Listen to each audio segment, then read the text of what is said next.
Hello, Chris. Welcome to the show. Thanks for having me, Vlad. I mean, it's the first episode, so. Episode 1, glad to be here. Let's do it. Exactly. So, Chris, tell me and the viewers of this wonderful show, which we don't have a name for yet, who are you? How long are you here in Waves? How long do you use Puzzle? Hey, Range users, episode 1. My name is Chris, and I've been into Waves since about 2017, I think. Wow. Give or take. My part in Waves is investor, partner, advisor, if you will. Have a dollar cost average product, trying to bring that to the market in the future. Been an investor in Puzzle since day one. Just an all-around Waves user. Yeah, sure. And because anytime I go to the chats, I see you or your DCA bots, one of you. So there's a couple of them. Yeah, a couple of them. It feels like you're here 24/7. How correct is this? How much time do you spend? So the DCA bots are there 24/7 for sure. Okay. But for me, I try not to be there all the time, but I also like to give my input, help out, and I got to see what's going on. I got to keep my finger on the pulse. Yeah, for sure. During my workday, I'll have definitely Telegram up, and I'll be seeing if any activity is going on in the Puzzle chat. Yeah, once there was a situation when in the middle of European time zone night, Chris checked out that there is a manipulation ongoing. Yeah. And Chris saved everyone by I was on vacation as well at the time. I just happened to look. Oh, it just was like perfect timing. What a coincidence. Yeah, what else? Chris and his father, they won the tournament in Puzzle 3 years ago. And since then, we have a chat because it was like the prize in the tournament. And we have a really close contact discussing different topics. So finally, we have a chance to talk to Chris online on the video. And the topic is ranges. Yeah, ranges were released, yeah. Last week, they were released officially. But I've been working on them like for more than a year, and approximately months ago we started an alpha test. Chris also participated in the alpha test, grabbed one of the prizes for the best range. Yeah, how was the alpha test, Chris? I loved participating, and immediately I understood the logic of ranges for months prior. So right when you said there was a competition who could make the best range, I was like, let's go. I'm winning this for sure. Because I saw your example, like your alpha range. Yeah, like you funded. I was watching it and I studied it, and I was like, okay, I can make this better. Okay, you did. Yeah, so I did that and it performed the best. But found a lot of bugs as it happens, new product. Tried to scrutinize it as best I could and played around for sure. There was a lot of bugs, but I'm happy that we did this alpha test because the users, they managed to find like 30 to 40 bugs. Of course, they were all UI related, but still it's good that we fixed them beforehand, before the official release. Yeah, I mean, still now there are some things, room for improvement, let's say. But alpha test was so great, and we had some OGs, like 10 users I think there were, so it was great fun. And this is the range Chris created. I'm sharing the screen right now to the users, but I will also share to you probably, it will make sense. If the name is Open Range, that is the open range. Second version, the refined version. This is the range you won with, right? Open range. No, but it's basically the same thing. Oh no, not Open Range. Hold on, it's the first one. What is it called? It's It was three range called. Tri-range or something? Tri-range, yeah. But it recently, with the technology of range, the min-max gets hit sometimes, so you gotta create a new one. If you want to be the most efficient, which I'm still experimenting with and learning how to do that the best. So I created another one with a similar logic called Upward Mine, just a randomly generated name. Okay, it's the first thing I said in the chat. Sounds good. The name sounds good. How you say it?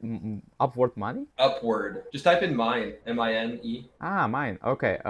This one, I got it. Can you tell us the logic behind it? Okay, so the logic was I took the past couple months Puzzle's volume and I found the pairs with the highest volume and then did a little bit of filtering. I wanted to avoid units because it's new and extremely volatile. I wanted more of consistent assets. So I chose Rome as my base because it generates like its natural distributions or income APY, however you want to say it. And it's generally stable. So I chose that as the base. And then I chose Wave, ETH, and Bitcoin, just the top 3 coins that have the most volume on Puzzle. And I put it just very simple, 25%, 25%, 25%, 25%, just split it right down the middle, if you will, like into quarters. And then I increased the leverage up to 50x. 50x. So 50x, yes. Wow. So I see it in the prices. Wow. Yeah, it's very, very tight range, but this is my logic was like, okay, if we can increase our like virtual liquidity by 50 times, then like any sort of volume volume we're going to get is going to be massive fees. And then right now it's still a work in progress. We'll see if any of these assets go above or below the min or the max. I'm going to have to create a new one. And I have all this on a spreadsheet where I'm going to be tracking how much it costs to recreate the range once the min max is broken. And is it worth it with this high of leverage to like continue to rebuild it, basically? So it's still a work in progress. But yeah, that's kind of the thought behind it. Man, well, still the volume for period. I mean, it exists for 5 days approximately. Yeah. Okay, and the volume is 30k. With, very good. Yeah, 12,000 put into liquidity, which means 5 days. It's 6,000 per day is the volume. Okay, so liquidity is used by 50% every day. That's something, bro. I mean, it's good even for stable coin pools. Yeah, that's. I mean, if you look at curve. Oh no, continue your thought. I'm sorry. Yeah, it's just a good utilization for liquidity. When daily volume to liquidity is 50%, that's a lot. I know. Yeah. It's beautiful, but we'll see. So this range, it's kind of a mixture of luck because it's such a high leverage that the min max can get broken, like, you know, right? Like if any sort of market activity happens as we speak, it could go outside of the range, which then I have to incur the cost to rebuild it. But right now it's generated over, it's almost like 1.5%. It's APY according to the claim. It says $156 in claim. So that was kind of my goal, is like, if I can go over 1 or 1.5%, like APY, if you will, within the range, like before its min max is broken, I think it'll be a success. Okay. So far, so good. You say now it's $166 available to claim, which is approximately $40 a day. A little less. Yeah, 35. Yeah, about, what is it? Yeah, 5 days. Yeah, 35. And we have, the annualized will be, this will be the annualized revenue, and your liquidity is 12,000. So yeah, it will be 93% APY, which is you did something.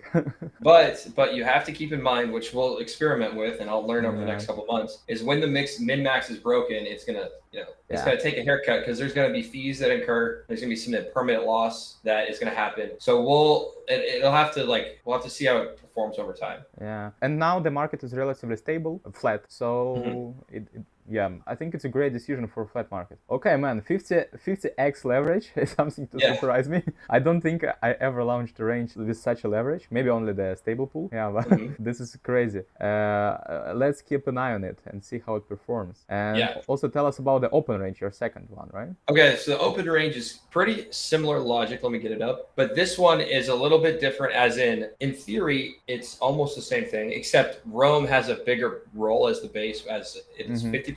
And then 50% is PZWebU. And for anyone that doesn't know what PZWebU is, it's the mega pool that contains 33% ETH, 33% Waves, and 33% Bitcoin. So it's very similar to what we just looked at, but more of it's less volatile, because the package deal, like Rome is stable in itself, and then PZWebU kind of like it encapsulates the volatility of Waves, ETH, and Bitcoin. So even if one goes up 10%, the PZWebU would only go up a third of that, so like 3.3%. So it can stay within the range. So here is kind of same logic, 50x again for learning experiment, but just utilizing more of a Rome base and PZWebU. And so far it's performed kind of similar. Just recently though, as of yesterday, both of those ranges we just looked at that I created had the highest volume days. So it's not always consistent, but when you get the big volume days, that's when you're making the money. Yeah, we can see that it's not consistent here actually. That yesterday was the 4th of September. Oh no, today is 4th of September. So yeah, today it spiked here. What I also liked about, because try range was kind of similar, right? It only had USDT added to it. So you had USDT, Rome, and that's true. PZ token. And PZWeb. And PZWeb token, yeah. So my biggest thing was like, just immediately before I knew really, like before I got my hands dirty how it worked, is I was like, okay, PZWebU, it's just naturally like the price goes up and down with all those assets. Plus when liquidations happen, I see like big chunks getting moved around, and it's like, hey, I want to be a part of that. I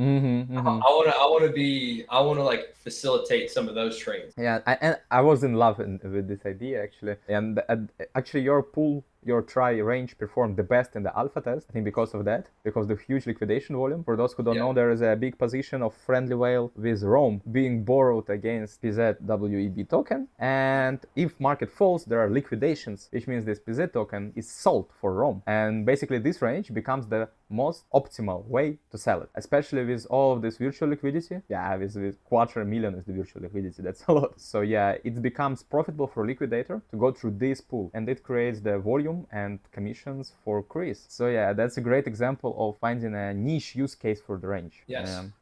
Similarly, one of the community members created a range for USDT U to USDT PPT, creating a bridge between the two stablecoins. Oh, okay. I think it's time for me to show some of my positions. What do you think, Chris? Oh, let's see it. And it'll be short because actually I created them just 2 days ago. Nothing that big. Oh yeah, okay. This one was big. You probably saw this range, one of the biggest ones currently. And this range alone earned $4,000 in fees. Look. For liquidity providers. That is so good. Yeah, I mean, it's Sasha's range, not mine, but I have some small position here. Yeah, I will try to. It's very small. I probably launched it just to test at the beginning, but still, yeah, this $77 position yielded me $1.42 in a week or something, so it's decent. And that's the biggest range so far, and it has a pretty optimal concentration for waves, which I like. Like, I don't remember waves being outside of this range for the last year, so yeah, maybe it fell a little bit below, but still, it's a pretty safe position to be into. Like, I'm pretty sure it will not go out of range, so that's why I like this range. And then we have, I wanted to show the range of... before you move on, could you explain what leverage was used on that range? Yeah, it was different leverage actually. Like, I used bigger leverage for Rome than for waves.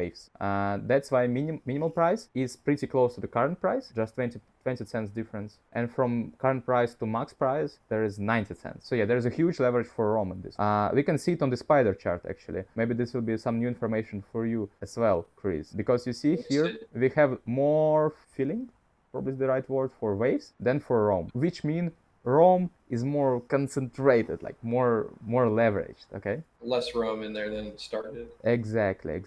So yeah, and these numbers, 10 and 25, it's the ratio, it should be in percent actually, that's a small add-on. It's factual liquidity divided by virtual liquidity.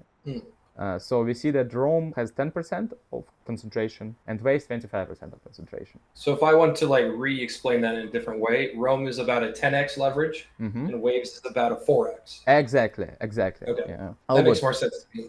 Yes.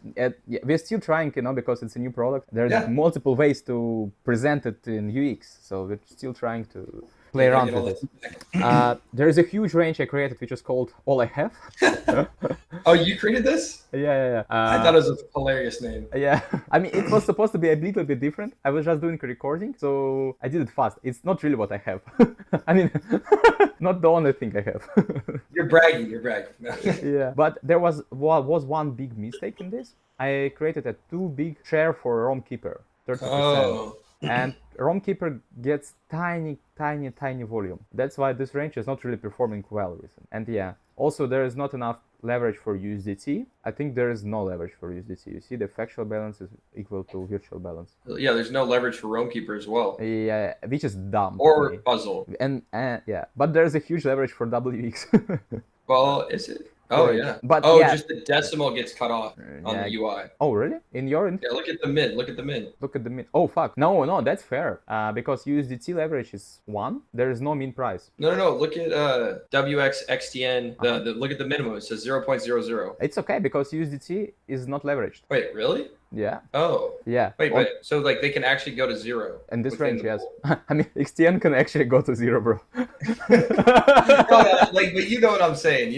With like just the logic of the range. Yeah, that's because I chose the 1x leverage for USDT. Okay. That's why there is no min price. But there's no minimum, but there's a max. Yeah, because leverage for WX exists, so there is a max. But if you choose a token where there is no leverage, Rome Keeper, for example, there is no max price. I see. Because the leverage here is also 1. Let's say both WX and XTN go to 0.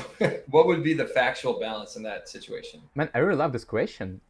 First of all, because since there is a risk of everything on waves, to this pool, I added the sell-offs parameter. Ah, yeah, see, I need to learn this. But it's still very hidden. I didn't explain it properly. But the idea is no more than 4% of current virtual balance can be sold to this range in 100 minutes interval. Oh. So let's take 4% from this. It will be 3,000 WX. Got it. 4,000 WX, which means in 100 minutes, no more than 4,000 WX can be sold. Which means if something bad is going on, as a liquidity provider, I always have 100 minutes to withdraw. Oh, See, I didn't right? know it was like an interval thing. Yeah. That's I wanted to point it out on the stream because yeah, to teach our Ranger users, viewers, this thing. It's very important on waves.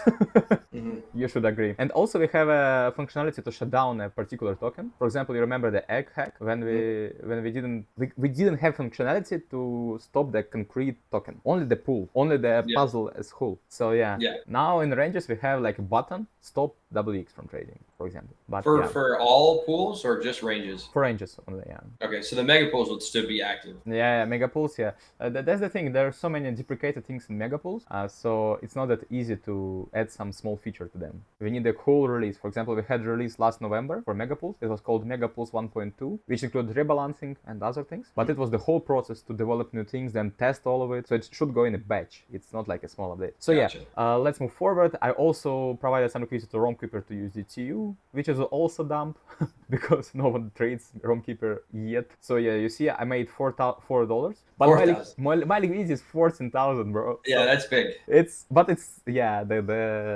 $4 commission is nothing. But what I was trying to use ROMkeeper because it also accumulates the yield in it.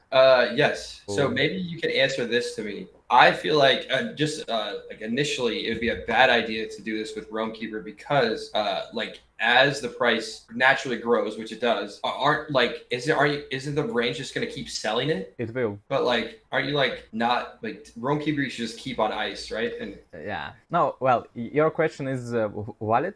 I just wanted to try this setup.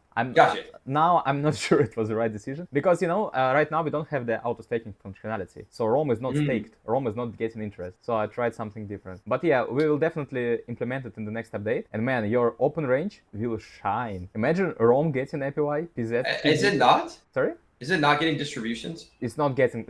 Sorry. It's not. Oh, I must have like misread it. I thought I saw the contract get it. Nah. I think I might have excluded it from the distributions. Actually.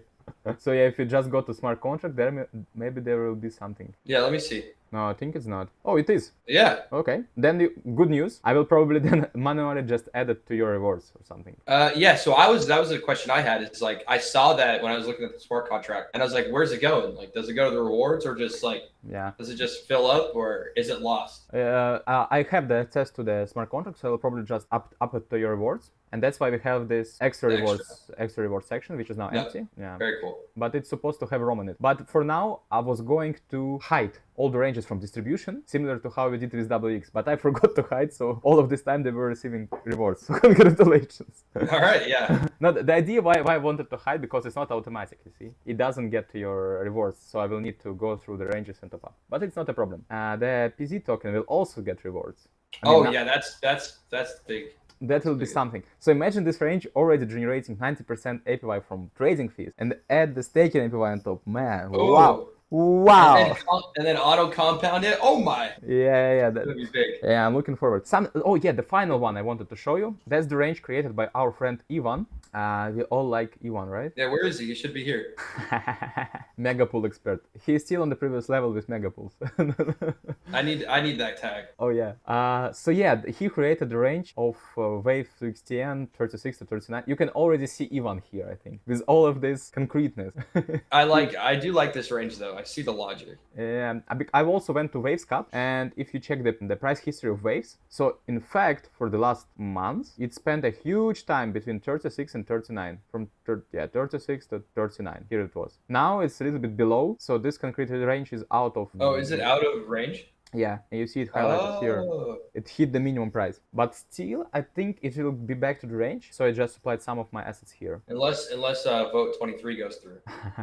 Yeah, then I will sell my XTN automatically. Also great feature. But yeah, I have the majority in the range now. But not surprisingly, but interestingly, that I mostly have it in waves, which makes sense, right? Yeah, because XTN is sold. It went up in price. Yeah. But still, big hello to Ivan. Great range. I know that you're playing around with ranges, so create more. Okay, so this is it for flexing with my ranges. This little flex. Flex, but yeah, Chris did a better job probably, because for me it's more like a product testing. I created different test cases, scenarios, and Chris created something really generating yield must. That's the goal. That's the goal. That's the goal. So big respect. And I got some big ideas with it too. Don't want to Okay, get too guys, I'm excited. sorry, but you will hear the idea of Chris in the next episode, because this one will be a really deep conversation. So we decided to split it into 2 parts. And the next part will consist of 14 minutes of a podcast, not only about ranges, I mean, almost not topics about ranges, but about waves as a whole, about the crypto. Maybe we'll find some insights for your own portfolio. So please wait for the next episode, which will be released in about a week on my personal channel. Ideas of Chris, Web3 discussions, everything you like. So get ready with your cup of tea in a week.